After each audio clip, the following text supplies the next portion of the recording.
kapatid. Come on. Kung pinagpala ka ng Panginoon, come on. We come alive again, the heavens open wide. Pour out your rain, pour out your rain. Yes, and floods these holy place. We come alive again. In your love, in your love. Coming. Pwede ba yung may kasamang talo naman? Come on, hey.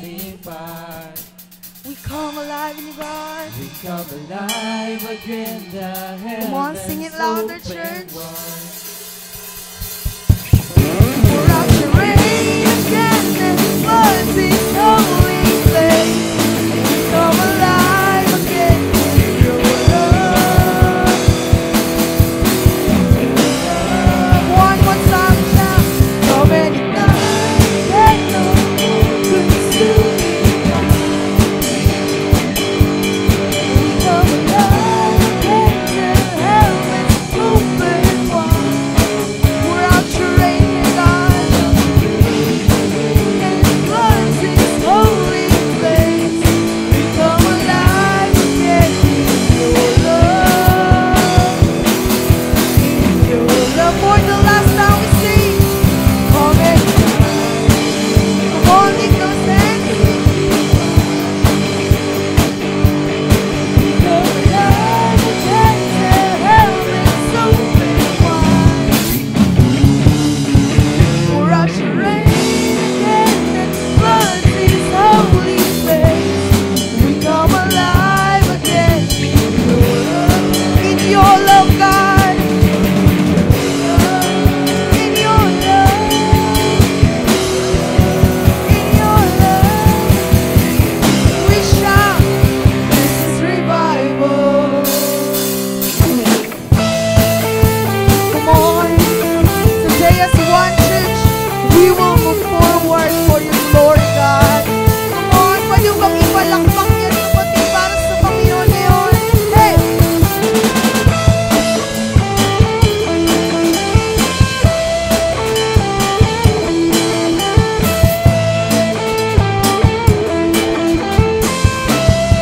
Together we sing, stepping out, God. God, are you stepping out with you? God, are you moving on with you? Your fire has burned out every chain. We're stepping out, God. God, are you stepping out with you? God, are you moving on with you? Your voice is calling by name. We turn our faith into action. Turn our faith. Come on, sing Mary. There is no turning back. I'm moving forward. Come on. Pwede ko bang marinig na pumapalakpak ang mga pinagpala ng Panginoon? Come on. With you we're going further, God. I'm moving forward. I'm stepping out. With you I'm further. With you I'm moving forward. One clap ng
the Lord. Let everything. Come on, if you love Jesus, that has breath. Praise the Lord. Praise the Lord. Let everything that has breath. Praise the Lord. Praise the Lord. Hallelujah. We will shout the name of Yahweh in this place. Shout the name of our Savior, of our Redeemer. Come on, sing. Yahweh, Yahweh, Yahweh, Yahweh, holy is your name. holy is your I don't want to take it in vain. One more time, shout Yahweh, Yahweh, oh Yahweh, Yahweh, holy is your name. holy is your I don't want to take it in I don't vain. wanna take Come on, let us dance. So we praise your name. Oh Yahweh, Yahweh. One more time, church, we will sing. Yahweh, sing it louder. Yahweh, Oh Yahweh, Yahweh, holy is your name. holy is your I don't wanna take it in I don't vain. wanna take it One more time, we shout Yahweh. Yahweh, Oh Yahweh, Yahweh, holy is your name. holy is your I don't wanna take it in vain, 'cause there will be no other. Come on, pwede ko bang makita yung mga kamay na nakataas para sa Panginoon? Kung naniniwala kang walang katulad ang Panginoon sa buhay mo, come on, church. 'Cause there is, sing it louder. There will be no other God before. We shout it louder. No one, no one.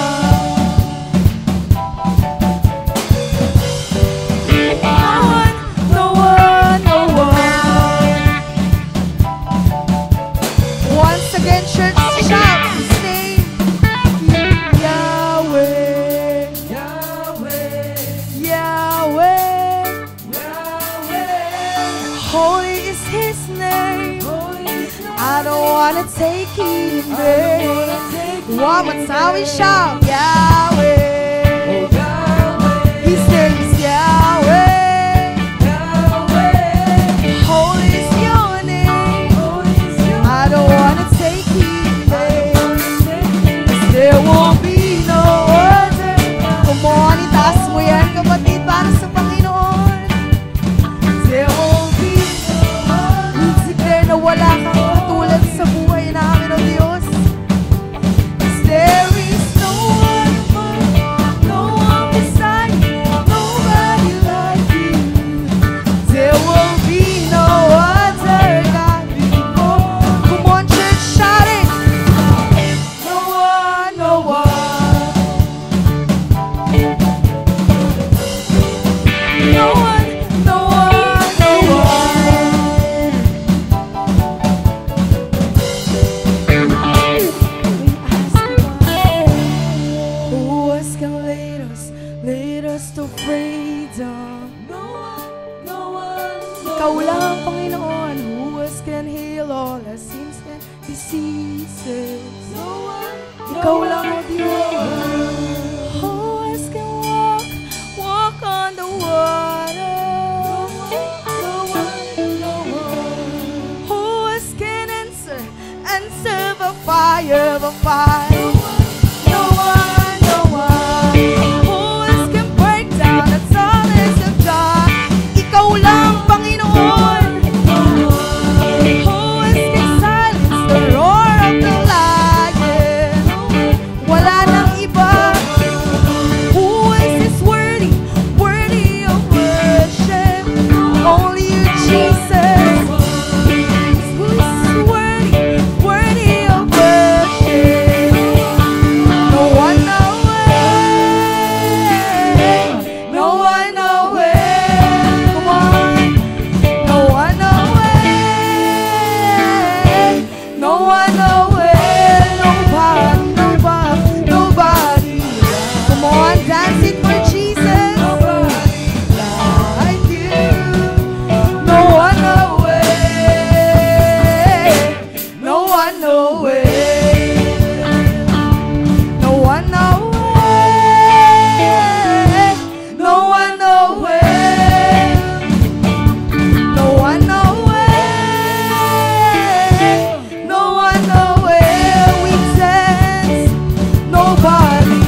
Panginoon sa kahit anong sitwasyon ng buhay natin. Kung ako sino may naniniwala, itaas mo yung mga kamay na yan at ipalakpak mo para sa Panginoon ngayon. As one church, we will dance for Jesus.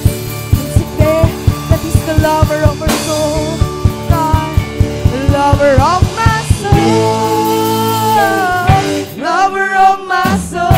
Come on, lover of my soul, lover of my soul.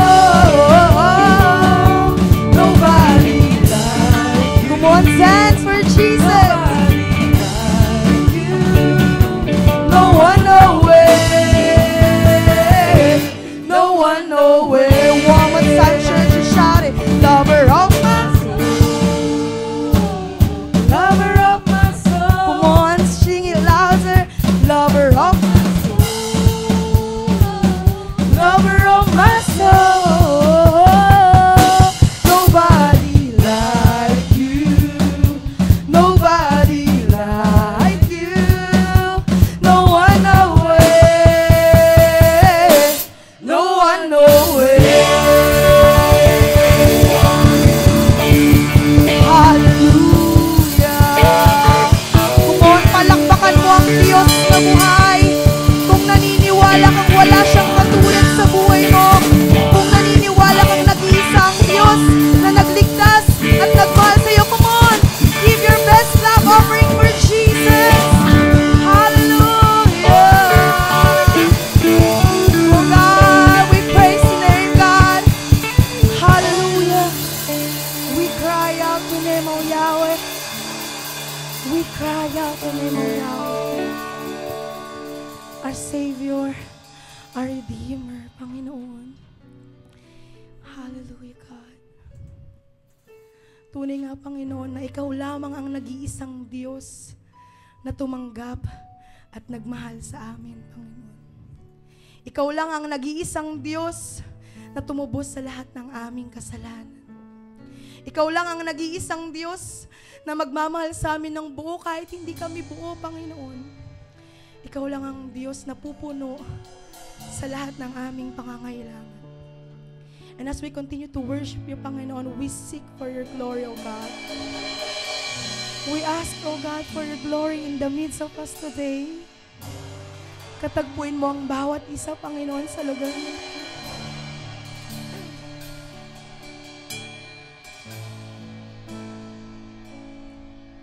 Your voice enough to quiet my fears with one breath. Dead dreams come alive again. You're the God who surrounds me with glory.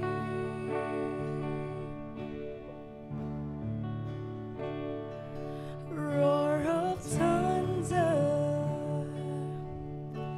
in awe I bow down in your power. With one touch, armies rise again. You're the God who surrounds me with glory. We ask you, God, would you meet me face to face? I want to see you face to face. Show me your glory. Show me your glory. Send your rain and fire to miracles again. Show us your glory, God. Show me your glory. Show me your glory. Send your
sing it louder.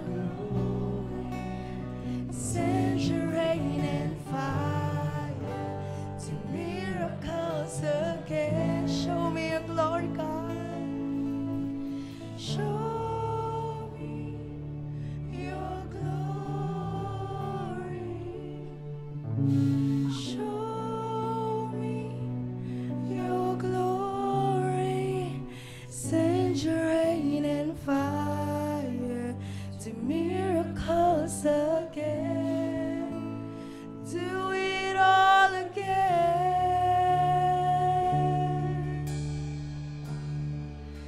Do it all again, God. Do it all again to fulfill us with your power, with your glory, God. Indeed that there's breakthrough in your name. There's strength in your power, God. Hallelujah. Walking past these walls you broke for me. Never have I doubted all the plans you have for me. And I have seen you open up new doors. Couldn't comprehend such a love like yours. Faithful God whose promises fulfill. From here I see the reasons all the doors you've closed for me. Secured us, God. Secure me from my failing ways. I know now I won't be moved. I will trust in you. Say, my God, my God. My God Has never failed me. Kung naniniwala kang never kang binigo ng Panginoon, kapatid, come on. He will deliver me, I know. Holds power. He holds the power that Can break my limits now. He won't fail me. He'll never fail you. never fail me. Never failing God, the promise-keeping God, the faithful God who will fulfill our needs.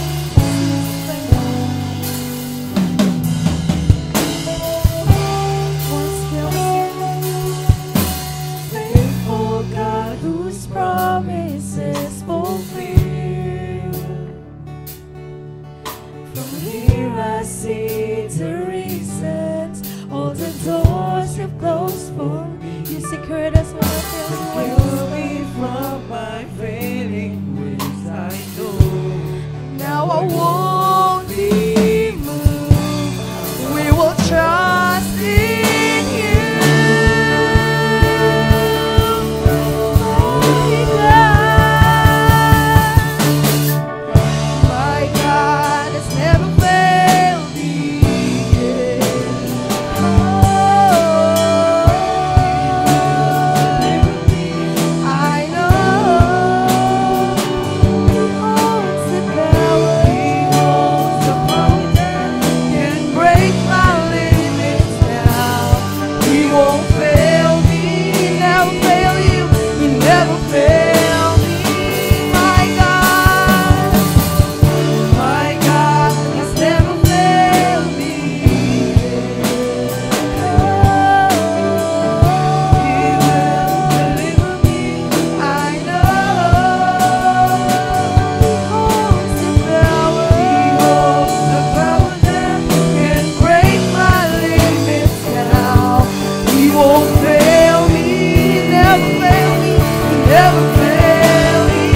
Congregation, sing it louder. He holds the power that can break my limits now. You never fail me, God. You never fail me. Sing, hey, God. My God has never failed me. He will deliver. I know. He holds the power that can break my limits now. He won't fail me. He never failed me. Never failed God. My God has never failed me. He will deliver. I know. He holds the power that can break my limits now. He won't fail me. He never failed me. Come on, He won't fail me. He never failed me. He won't fail me. He never failed me. He won't fail. He won't fail me. He never failed me. Never failing God, the promise-keeping God, the faithful God deserves your highest praises. Come on, give your best love offering, church. Hallelujah, hallelujah, hallelujah, God. We praise your name, we glorify you, God. Thank you, Holy Spirit. Thank you, God. Hallelujah, hallelujah, Jesus. Hallelujah. Indeed, Panginoon, na Ikaw lamang ang Diyos na karapat-dapat tumanggap lahat ng aming papuri, O God. Ikaw ang Diyos na karapat-dapat, Panginoon, itaas at hindi ang aming mga sarili. Tunay nga, Lord God, na sa iyo ang lahat ng papuri at parangal. Ang lahat ay magsabi ng Amen and Amen.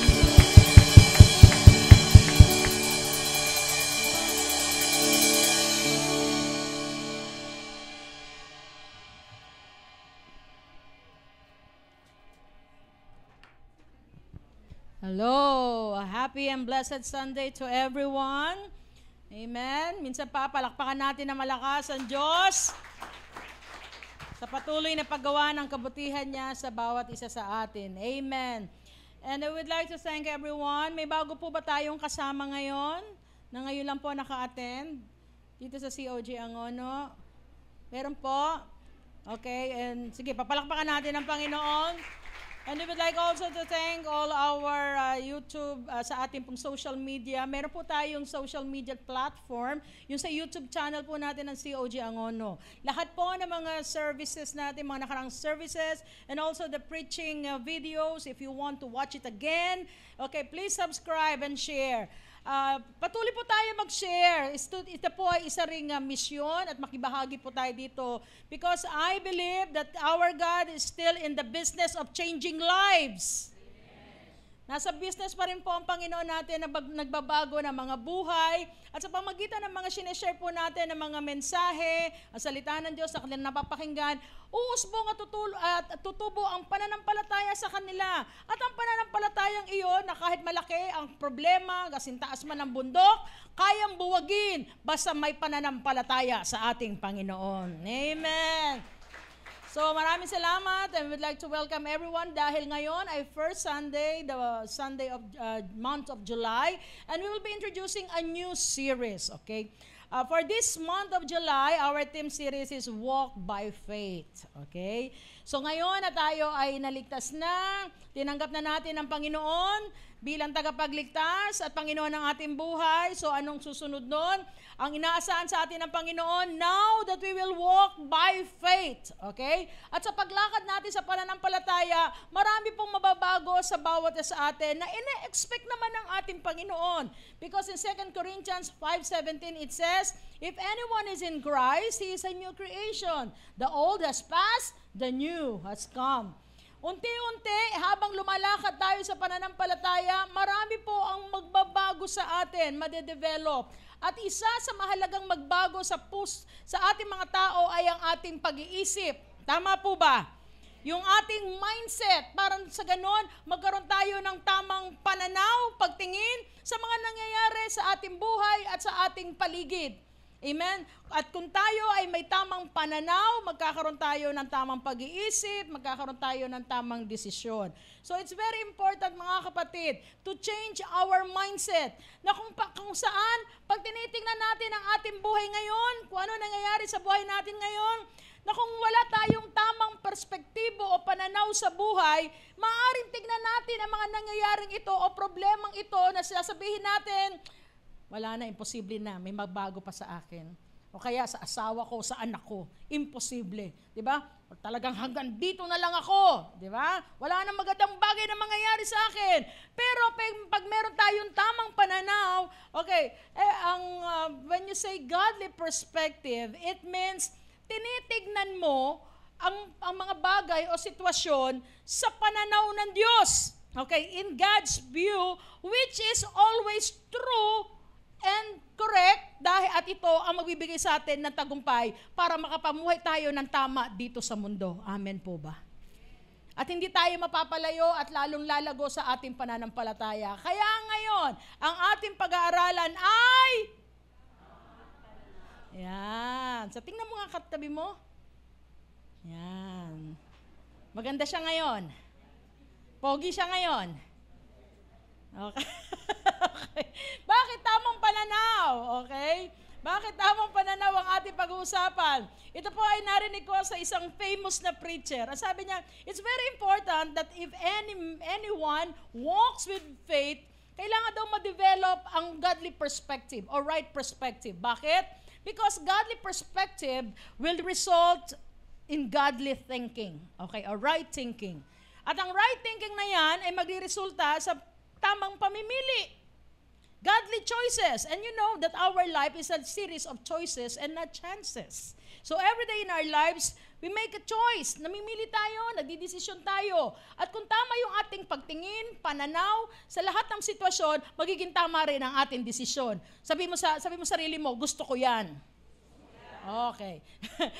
Godly behavior. Okay, yung right choices o godly choices, ito ay magbibigay sa atin ng tamang behavior. At doon mangyayari na magkakaroon tayo ng transformation, na makikita ng mga tao sa paligid natin na mayroong malaking pagbabago sa ating pag-uugali, sa ating gawi. At pag mayroong malaking pagbabago, doon nila masabi na talagang may Kristo ka sa buhay mo. Okay, so pinaliliwanag ko lang po. Ngayon mga kapatid, everyone knows that the Word of God is the food of our soul. Tama po ba? Kaya eat all you can tayo. Kainin yung gusto nyong kainin. Kaya kasi mabusog tayo ngayon. Amen? At sa pakikinig ng ating salita ng Diyos, sabihin natin, akin ito. Yan. Huwag niyo sabihin, kanya yun. Huwag ganon. Hindi tayo lalago sa pananampalataya that every word na mapakinggan natin, kanya yun. O kaya sa kanila yun. Kailangan sa pakikinig, laging akin to. Everybody, ang salita ng Diyos ay? Akin to. Yan, okay. So, ngayon, okay, madaling sasabihin, okay, sa mga nangyayari, sabi doon, magkakaroon tayo ng tamang pamimili, tamang desisyon, at tamang behavior.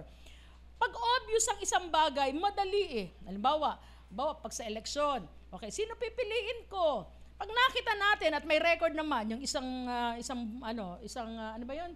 Yung tatakbo na meron siyang past records, na ganito, nakilala mo siya, na ganyan, yung kanyang record. So, you will decide. Alam mo kung ano pipiliin mo. Right away, alam mo na, hindi mo siya bobote. Dahil alam mo, hindi sinasamahan ng Diyos ang may mga masamang gawi. Tama po ba? At may masamang ginagawa. So, definitely, hindi mo siya boboto. Kaya lang, ang hindi obvious, ito ang mahirap minsan pag tayo magdidesisyon eh. Halimbawa, may biglang lumapit sa yung bata.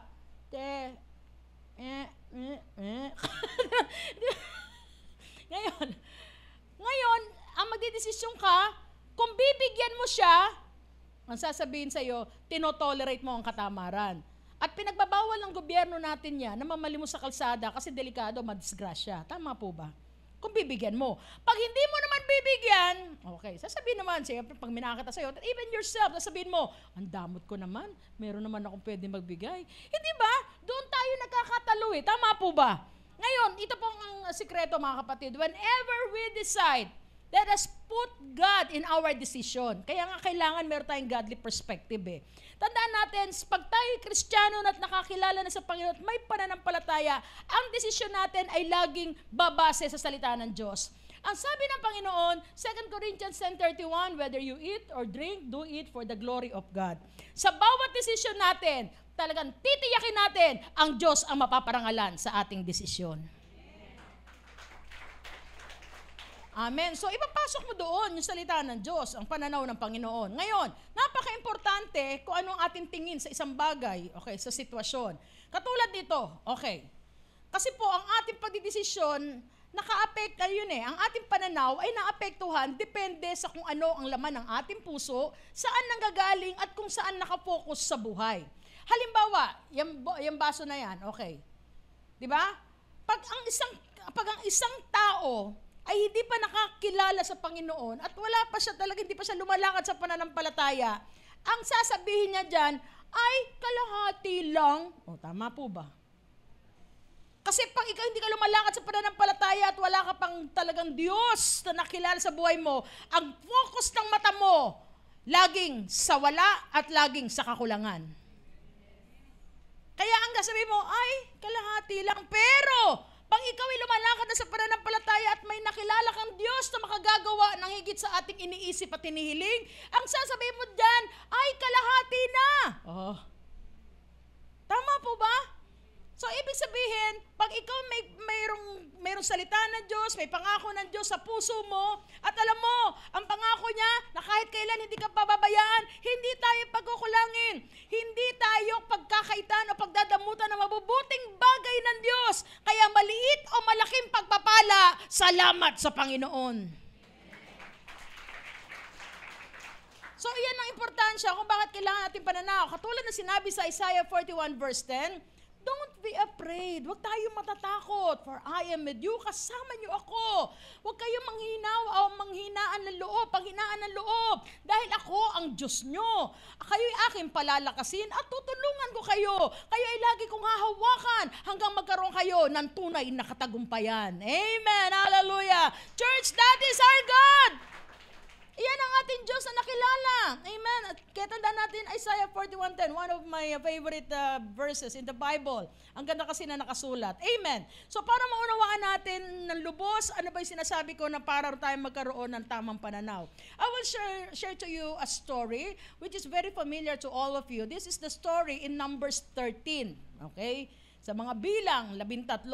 And this story, ang tinatakbo ng istorya na ito, ay kung saan ang mga Israelita, sinabihan sila ng Panginoon, okay, pumunta na kayo doon, sabi niya, papuntahin ko na kayo doon sa promised land.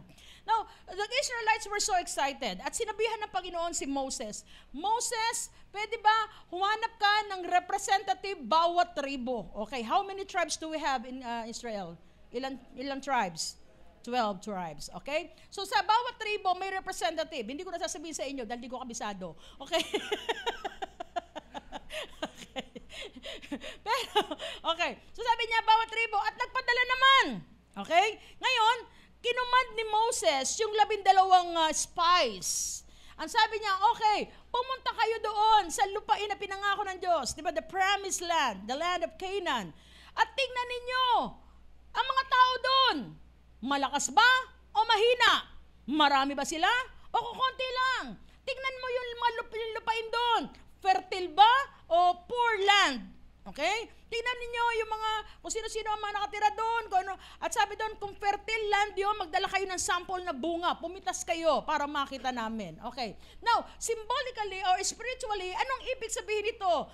Dito sa istoryang ito, ipinakita ng Diyos na mula sa pagkaalipin ng mga Israelita doon sa Ehipsyo, sila ay iniahon at inilagay at gustong ilagay ng Lord sa promised land, sa lupain na kung saan ipinangako ng Diyos, na kung saan sila ay mananagana.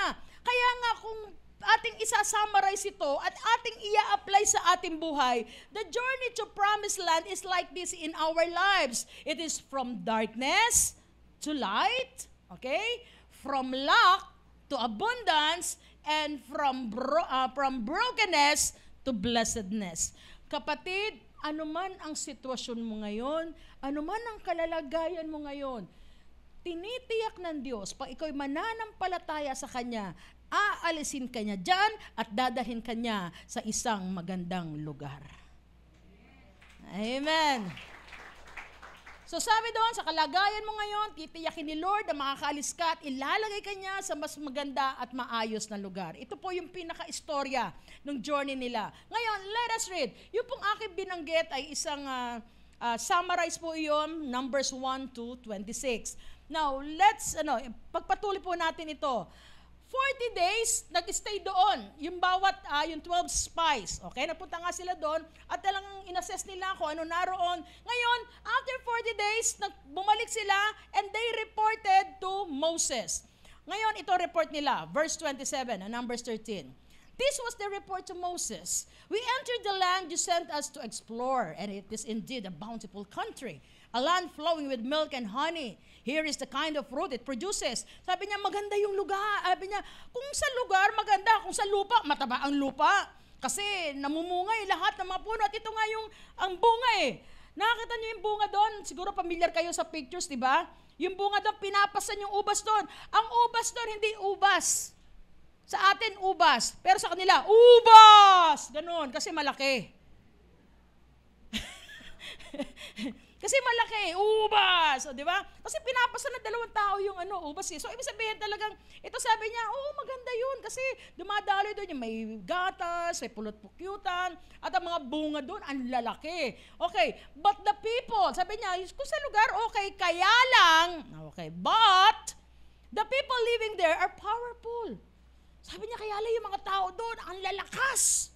They were stronger than us. Sabi niya, and their towns are large and fortified. When you say fortified, kasi nung araw po, bawat syudad ay merong mga walls. Okay, yung daw walls na nakita ng mga spies, strong. Okay, hindi matitibag. At sa mga sabi daw sa pag-aaral, ang wall daw na iyon ay 12 feet tall and 12 feet thick. Ganun ka. Yung katibay yon. Okay? So we even saw giants there, the descendants of Anak. Sabi niya, nandun yung mga higante. Ito mga lahi to ni Goliath, yung Anak. Galing talaga sila. Mga kamag-anak to ni Goliath. Talagang, what is the height of Goliath? 9'2". Can you imagine that? 9'2". So ganyan mga nando daw tao. So natakot sila. Ngayon, nasabi pa doon nila, this is the reports in verse 29. The Amalekites live in the Negev, and the Hittites, Jebusites, and Amorites, at di nagtatites. Nandun lahat.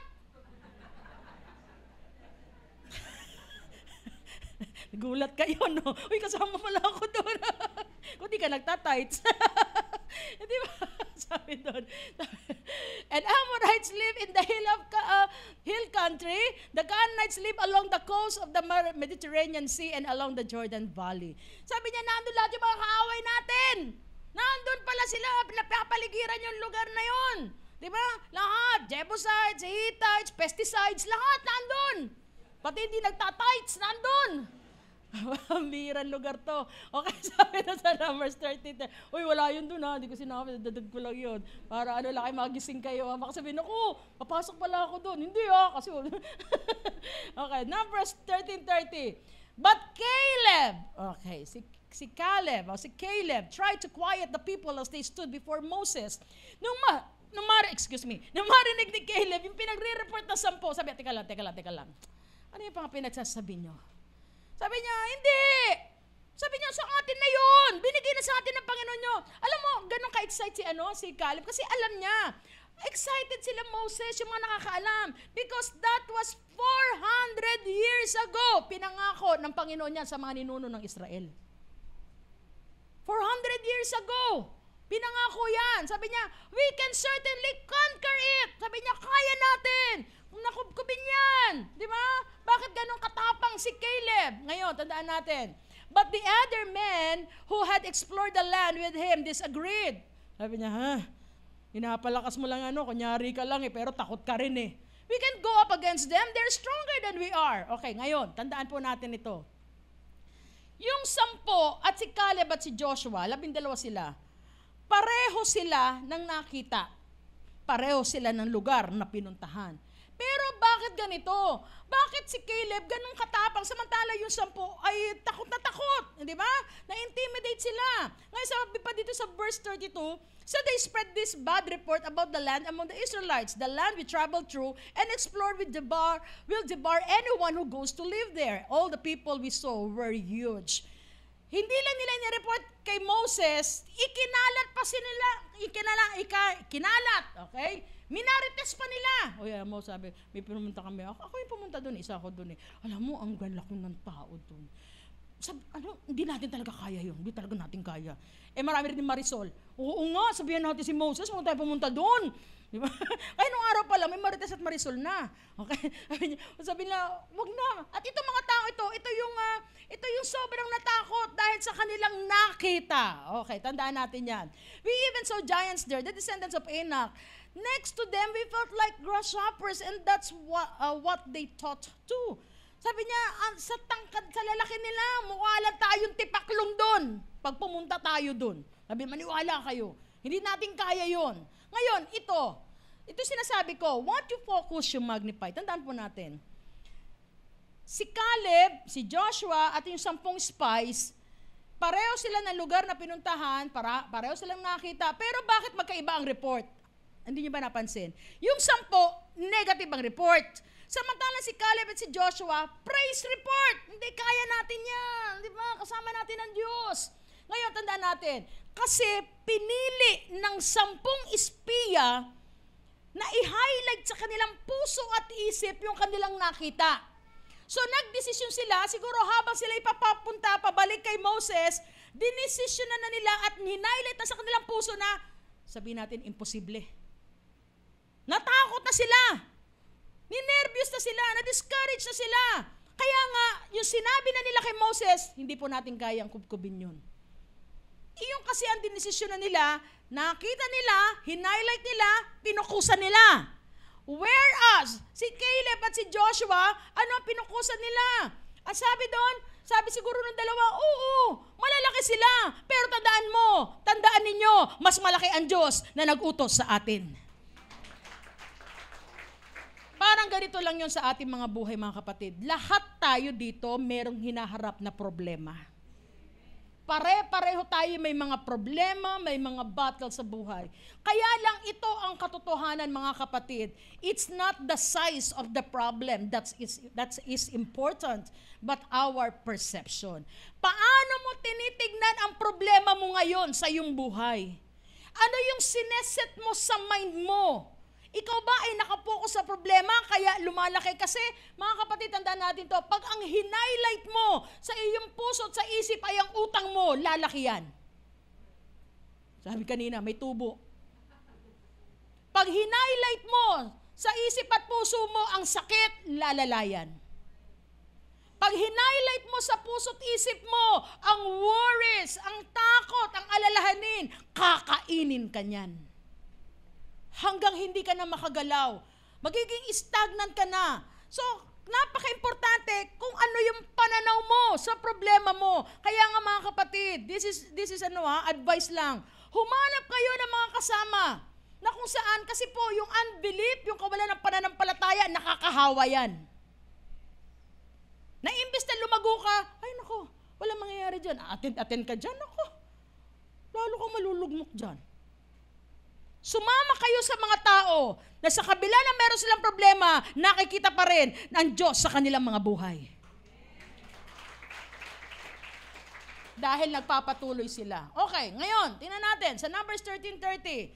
But Caleb tried to quiet the people as they stood before Moses. Let's go and once to take the land, he said. We can certainly conquer it. Hindi, kaya natin yan. Nasabi kasi ng Diyos, sasamahan tayo eh. Diba? Yun ang mga tao may pananampalataya at kilala ang Diyos. Kaya nga ito yun eh. Pag ikaw nakakilala sa Panginoon, magbabago ka na ng pananaw. Magbabago na yung pananalita na dati puro reklamo. Ngayon, matapang ka na magsalita. Sabi mo, hindi, kilala ko ang Diyos.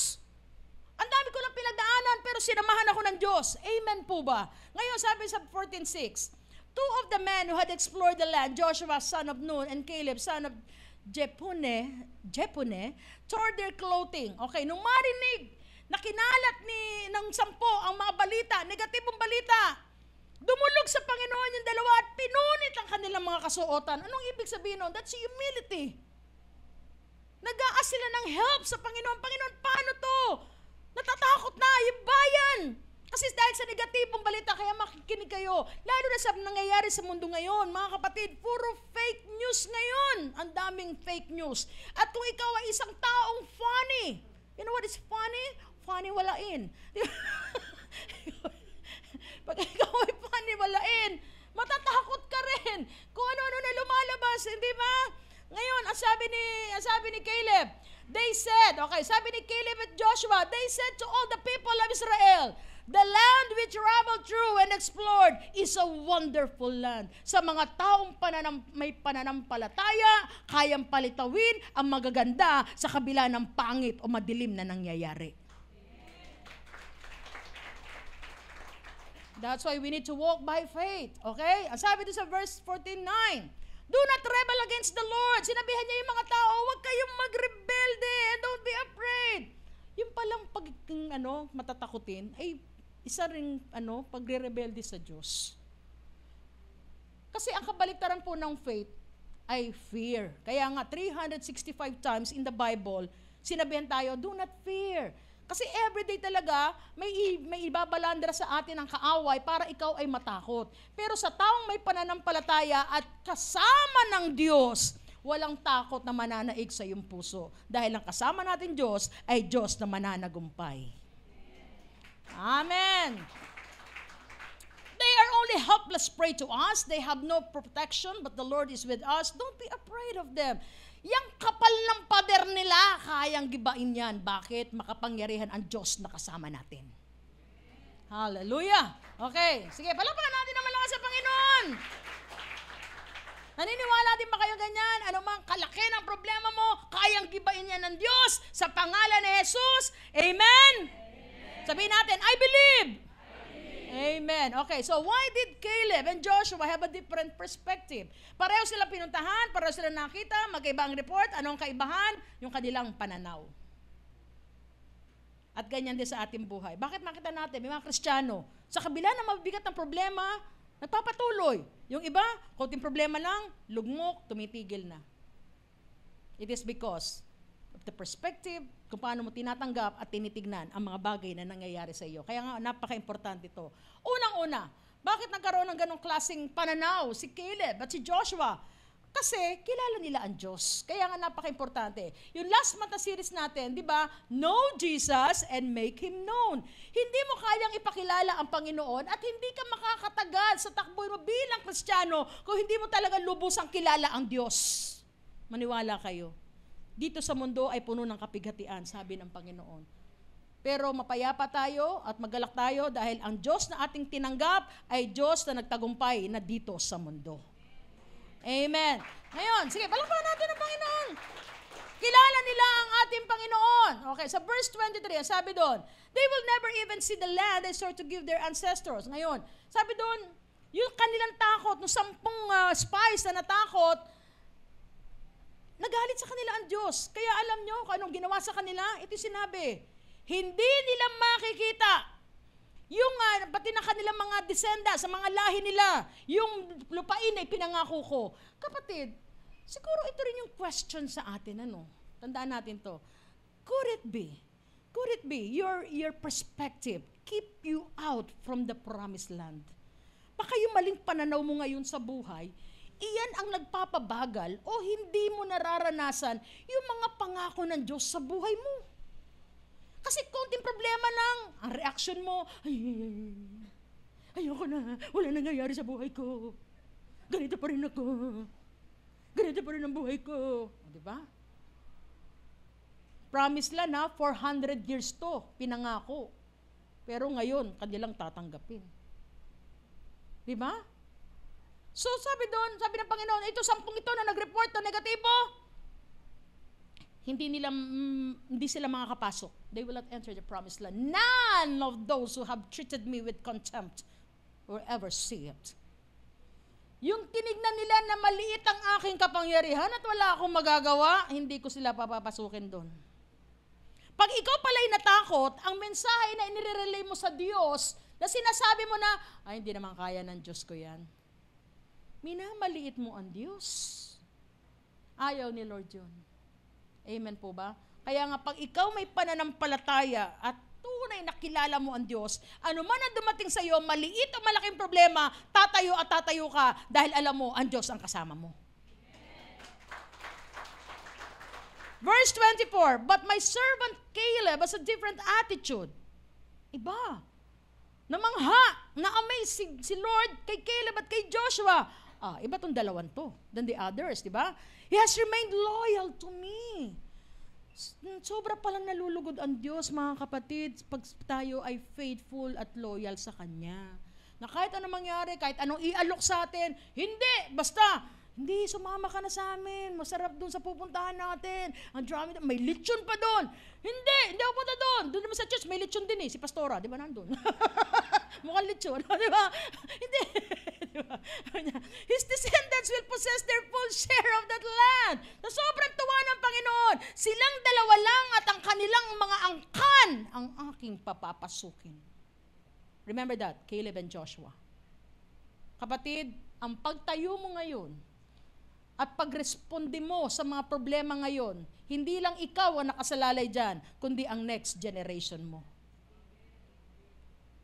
If you will remain loyal and faithful to God and to His Word, definitely God will reward you. Pero pag tinalikuran mo ang Diyos, kinalimutan mo ang Diyos, ang sabi doon sa Biblia, 3 hanggang 4 na sumpa, mararanasan, 3 hanggang 4 na salinlahi mo, makakaranas din ng sumpa.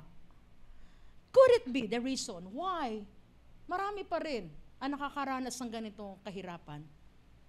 Dahil hindi pa rin nila nare-renounce. Nandun pa rin yung unbelief.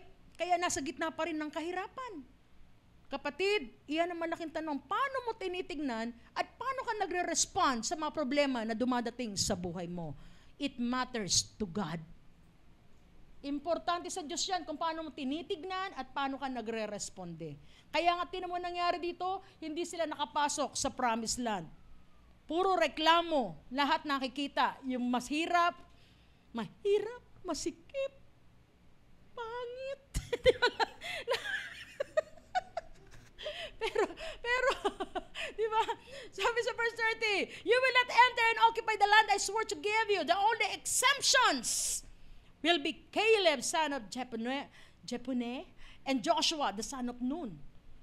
Kayong 10 na nag-report ng mga negatibo at hindi naniwala sa aking kapangyarihan at sa aking salita at mga pangako, hindi kayo makakapasok sa promised land maliban sa kay Caleb at Joshua at sa kanilang mga angkan. Okay. Who wants to enter the promised land? Amen. So anong gagawin natin? Di ba? Para kay Caleb at kay Joshua, ito ang kanilang paniniwala. Kilala nila ang Diyos. Kaya nga, kung noon hindi nagkulang ang Diyos, kung noon gumawa ang Diyos, kung noon hindi sumablay ang Diyos, ang sabi dito, kung di sumablay si Lord noon, di din sasablay si Lord ngayon. Amen! Kaya kung ano ang ginawa ng Diyos noon sa buhay mo, gayon din ang gagawin ng Diyos sa iyo. Dahil ang Diyos na ating nakilala at sinampalatayanan ay ang Diyos na hindi nagbabago. Kapatid, ilang taong ka na naninirahan dito sa mundo? Kumusta ang buhay mo? Tingnan mo sarili mo noon at ikumpara mo ngayon. Kung titingnan ko sarili ko noon, naku po, nakunatan yung picture ko. Isang bulati na lang, hindi pipirma. Napakapayat ko talaga. Nandiyan ako mga kapatid ko, saksi sila. Tapos lagi pa magangipin ko. Nakakita na kayo. Sobrang payat, tapos ang laki ng mukha. Lollipop ang itsura ko nun. Hindi nga di ako nabibiro. Kahit tinan yung picture ko noon, ang payat-payat ko noon. Tapos kulot-kulot ang buhok ko. Tapos kaya yung kapitbahay, may kapitbahay kami, ang tawag lagi sa akin noon, si Ugly Duckling. Sabi ba naman sa nanay ko, alam mo, Mari, sa lahat ng anak mo, yan ang pinakapangit. Gusto ko nga, sabi ko, nahanap ko nga yun para makita niya ako ngayon.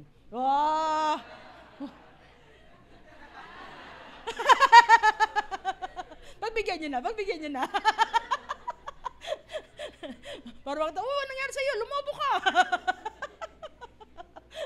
Di ba? Pero tingnan natin sarili natin noon at ngayon. Di ba? Ang laking improvement, di ba?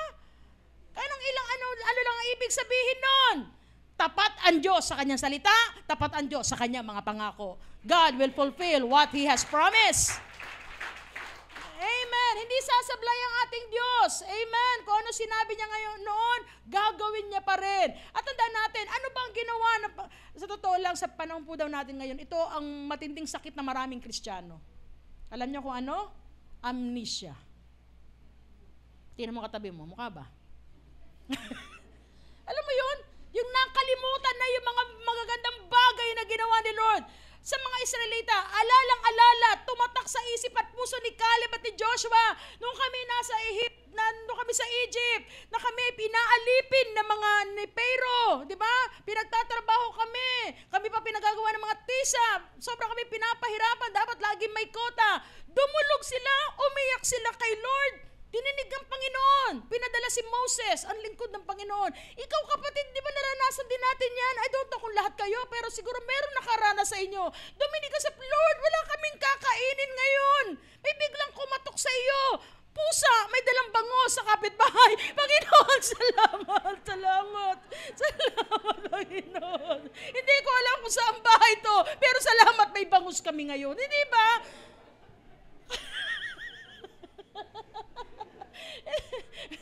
Po. Di ba? Di ba, ang daming mga amazing things na ginawa ang Panginoon sa atin. Ano nangyari? Nung sila inilabas, di ba? Ayaw pumayag ni Pharaoh nung una. Ano ginawa ng Panginoon? Nagpadala ng 10 salot. At pumayag si Pharaoh. Ano sila pinayagan lumabas? Hinabol pa rin sila. At wala na silang pupuntahan. Nasa una nila ay Red Sea. Ano ginawa sa Red Sea? Hinati. Doon sila ay nasa wilderness, naglalakad na, dahil sa sobrang init, merong pillars of clouds and then pillars of fire sa gabi. Alam niyo yun? Nagugutom sila, nagpadala si Lord ng mana. Kaya lang masyadong reklamador. Ang sabi ng mga Israelita, ano ba yan? Mana in the morning, mana in the afternoon, mana in the evening. Di ba? Puro mana. O sige, ano ginawa ni Lord? Nagpadala ng pugo. Hindi na pala, pogo. O di ba? Ay, sorry. Nagkamali lang po. Sorry po. Sorry. Hindi ko sinasadya. Huy!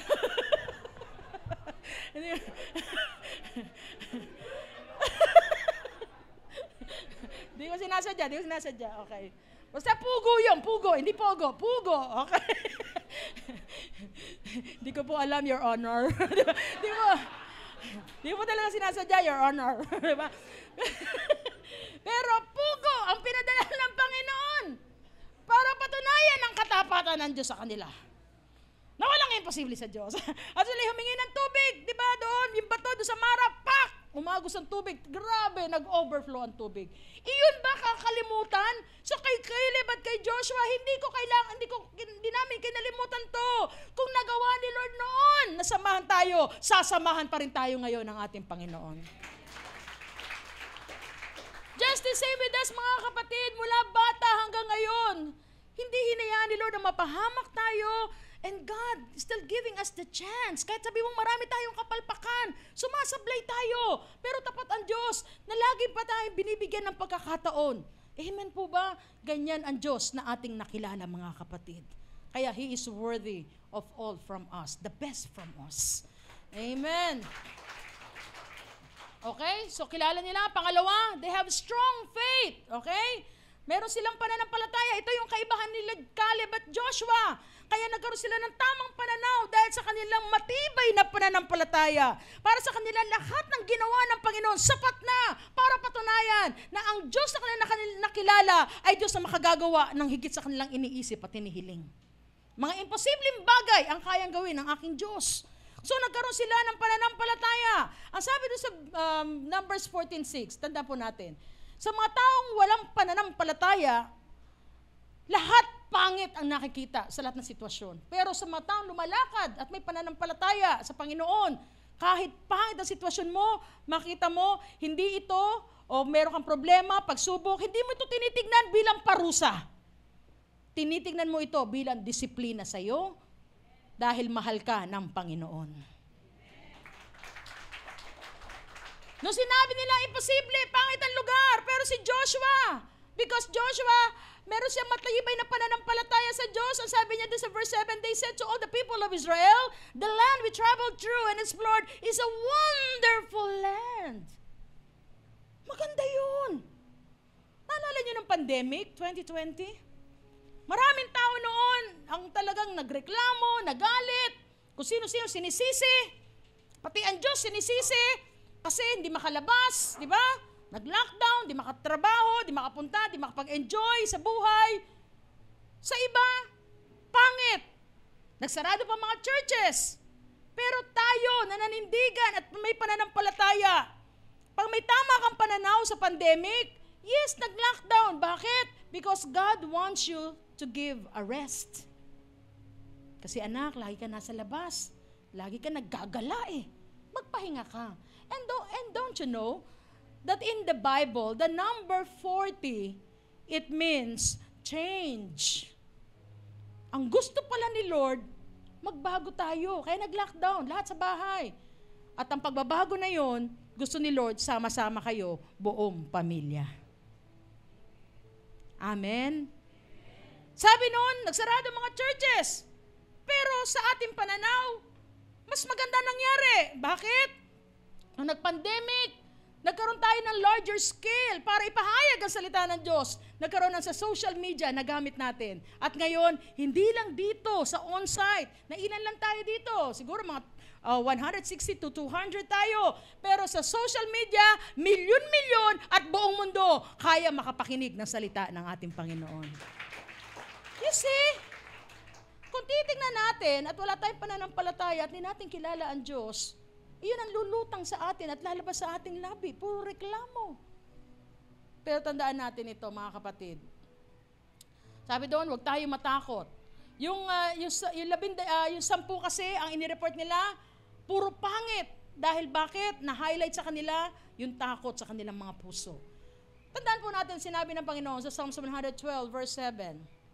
They do not fear bad news. They confidently trust the Lord to care for them. Kapatid, ikaw ba yung isang tao, pag may napakinggan ka ng mga balita dito sa mundo, ay nako, nagtaasa na yung ganto, nagtaasa na yung gasolina, tumaas na daw pamasahe, pero ikaw, kung saan ka pa rin pumupunta, hindi mo ba nare-realize yun? Nagtaasa ng bilihin, ang sibuyas, ang mahal-mahal, ang sili, parang 1,000. Di ba dumating sa punto na ganon? Pero tinan mo ngayon, na sobrang anghang, siguro sa kakain ng sili, yan, lumubo katawan. Di ba? Tingnan natin mga kapatid. Walang isa man sa anak ng Diyos na nagtitiwala sa Kanya ng lubos ang Kanyang pababayaan. Ilagay mo sa isip at puso mo yan. Kaya lang ang tinitignan sa atin ng Panginoon, paano mo tinitignan ang sitwasyon mo ngayon? Huwag mong tignan sa pananaw mo, kasi pag ikaw ang titingin, hopeless case. Tama po ba? Walang pag-asa. Pero pag titingnan natin ang kadakilaan, katapatan ng Diyos sa ating mga buhay, masasabi natin, ano man mangyari, alam ko, hindi ako iwanan, hindi ako pababayaan ng aking Diyos. Kaya kang paalisin ni Lord sa ganyang sitwasyon, kapatid. Gusto ni Lord na maranasan mo rin yung promised land. Ano ba yung hinihintay mo na pangako ng Diyos sa buhay mo? Pwede kang paratingin ni Lord doon. Depende kung paano mo tinitignan ang sitwasyon at kung paano ka nagre-respond. Ngayon, pag wala kang pananampalataya, di ka lumalakad sa pananampalataya, you will stay there. At hindi ka makakapasok sa promised land. Nawa ang mensaheng ito ay tumatak sa ating puso. Amen po ba? You know, gusto ko nung tapusin ito, itong mensahe na ito, dahil noong last Sunday, may final exam, yung mga CLDP students. And I was checking until last night, yung huling kung chinika ng papers, grabe, na-struck ako. Mind you, kabataan to ha, ang tanong sa kanya, ang tanong doon sa test paper, paano mo mapipigilan ang isang Kristiyano na tumigil sa kanyang pananampalataya sa Diyos? You know what she answered? I was so, ano ko eh. Sabi niya, meron po kasi ako naalala na tinuro sa akin ng teacher namin. Sabi niya, about sa science daw. Yun daw position ng Earth from the Sun. Kung ang gravity daw ay stronger, the Sun and the Earth, pag stronger daw ang gravity, magpo-fall daw, magko-collapse ang Earth. Now, pag mahina naman yung gravity, life wouldn't exist in here. Kasi sobrang lapit sa sun. Siyempre, masusunog ka. Kasi higupin ka ng sun eh. Sabi niya, naalala ko po yun at nakita ko yung pagmamahal ng Diyos sa akin dahil God made the correct calculations. Ang ganda ng salita niya, di ba? Tamang-tama lang ang pagkakalagay ng earth, yung layo from the sun. Sabi niya, kung ako'y may sisiran na nanghihina at gustong tumigil, isi-share ko yun. Kapatid, mahal tayo ni Lord. Kasi kung paano nga niya pinosisyon yung earth from the sun, ibig sabihin, mahal tayo ni Lord. Ayaw ni Lord na mag-collapse tayo at ayaw ni Lord na mamatay tayo. What an answer. From a 13-year, I don't know if she's 13 or 14-year-old. Sabi ko, grabe itong batang ito. Nawa, ganun din tayo. Sa tagal ng ating binuhay dito sa mundo, ilang taon na tayo, kahit kailan, mga kapatid, alam ko, hindi tayo pinabayaan ng Diyos. Dumanas man tayo, marami man tayo hinarap na pagsubok, pero narito pa rin tayo, we're still standing. It is because of the grace of God. At sa lahat na nakaranas ng kabutihan at katapatan ng Diyos, tayo pong lahat ay tumayo at sambahin natin ang dakilang Diyos ng ating mga buhay.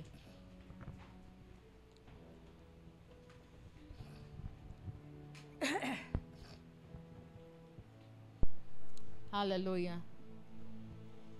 Ikaw na nakaranas ng pagsama ng Diyos, ngayon mo ipakita, may problema ka man ngayong kinakaharap, na hindi ka mapipigilan ng mga pagsubok na yan, hindi ka mapipigilan na lumapit at sumamba sa Diyos na buhay.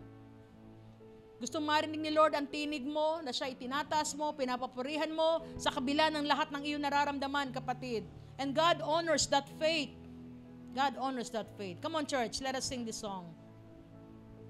Sadyang kay buti ng ating Panginoon, magtatapat sa habang panahon,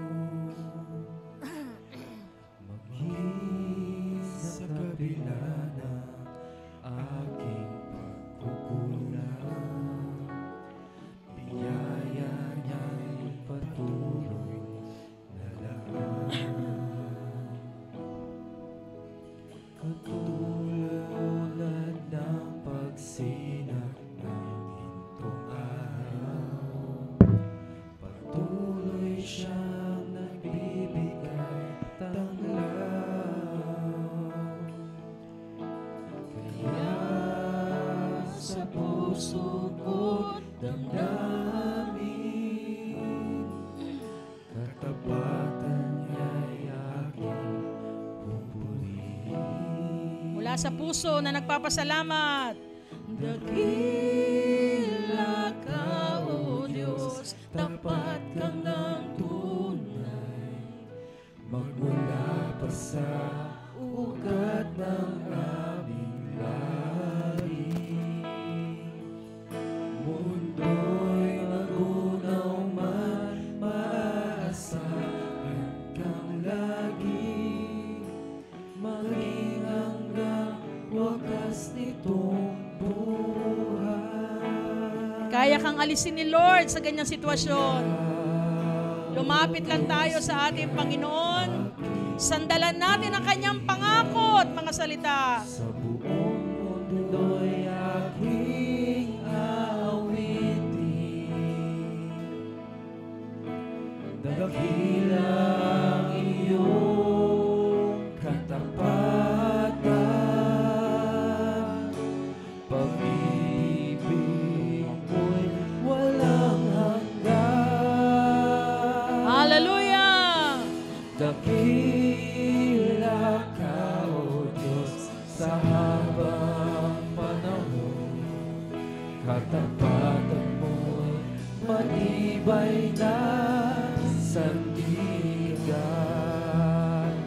Sa bawat bigating tagumpay man ay naroon.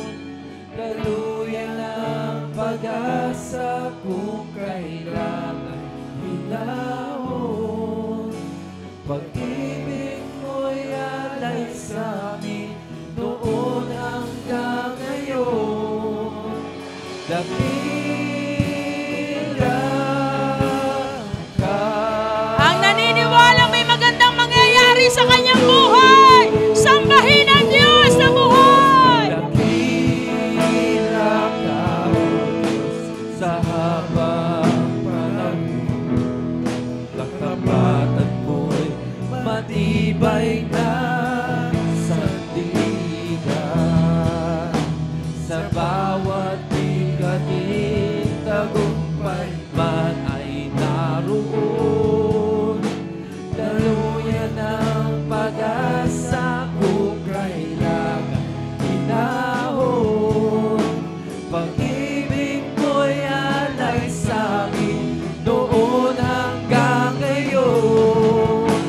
Dakila For the last time! For the last time! Ibuhos mo, kapatid!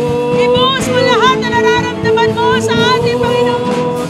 Dakila ka, O Diyos, sa habang panahon. Pagtapatan mo'y matibay na sandigan. Sa bawat bigating tagumpay na ay naroon. Daluyan ang pag-asa kung kailan hinahon. Pag-ibig mo'y alay sa amin noon hanggang ngayon. Dakila ka. Dakila ka. Dakila ka, O Diyos. Maraming salamat po, Panginoon, na minsan pa ipinaalala mo sa amin na kami, O Diyos, hallelujah, ang bayan na iyong pinili at tinawag.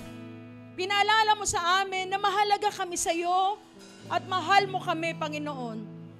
Salamat, Lord, na pinaalala mo sa amin na ikaw na Diyos na amin nakilala ay makagagawa ng mga imposibleng bagay.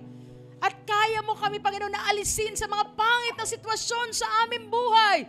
At dalhin kami, Panginoon, sa lugar na ipinangako mo na kung saan may kapayapaan, may kasiyahan, may kakontentuhan. Salamat, Panginoon, sa mga bagay na ipinalala mo sa amin na mula sa aming pagkabata, O Diyos, naroon ka na sumasama sa amin. At hindi mo inalaw na may mangyaring masama sa amin. At ngayon, Lord, narito kami, nasumpungan mo kami, natagpuan mo kami, Panginoon. Kaya namin nararanasan ang buhay na ito. O Diyos, itatakbo po ng malalim sa aming puso ang mga salita mo. And let your word continue to align our lives to your will, Panginoon. Na Lord, lagi kaming didepende sa iyo, pangako mo ay aming sasandalan at mananatili kami sa iyong mga salita. Ano man ang mangyari, Panginoon, ikaw, Lord, ang patuloy na makita at mahayag, O Diyos, sa mga pangako mo at makita ang kadakilaan mo. Mag-reflect sa aming mga buhay na ang Diyos na aming nakilala ay Diyos na marunong mag-ingat at Diyos na marunong mag-alaga sa mga anak niya na sumasampalataya sa Kanya. Lord, maraming salamat. Bawat araw sa aming buhay, hindi mo kami pinababayaan. We are here, O God. Malakas ang mga pangangatawan, maliwanag ang kaisipan. Salamat, Panginoon. Kulang ang mga salita para sabihin namin, O Lord, how grateful we are to you, O Lord, for your grace, for your mercy to all of us. Nawa, Lord, ang aming nararamdaman na ito'y dumaloy sa aming buong sambahayan. Ang aming asawa, kung di pa namin kasama dito, ang aming mga anak, bubuksan mo ang kanilang kaisipan at ipapakita mo na ang Diyos na aming nakilala ay Diyos na kaya magbago ng buhay. Salamat po, Ama, sa lahat ng mga anak na narito, ano man ang iyak ng kanilang puso, ano man ang kanilang mga prayer request. Panginoon, minsan pa katagpuin mo po ang bawat isa sa amin. And we claim, O Lord, with faith, that this will happen to us because you are the God of the impossible. We give you glory, honor, and praise. In Jesus' name we pray. Amen and amen. Hallelujah.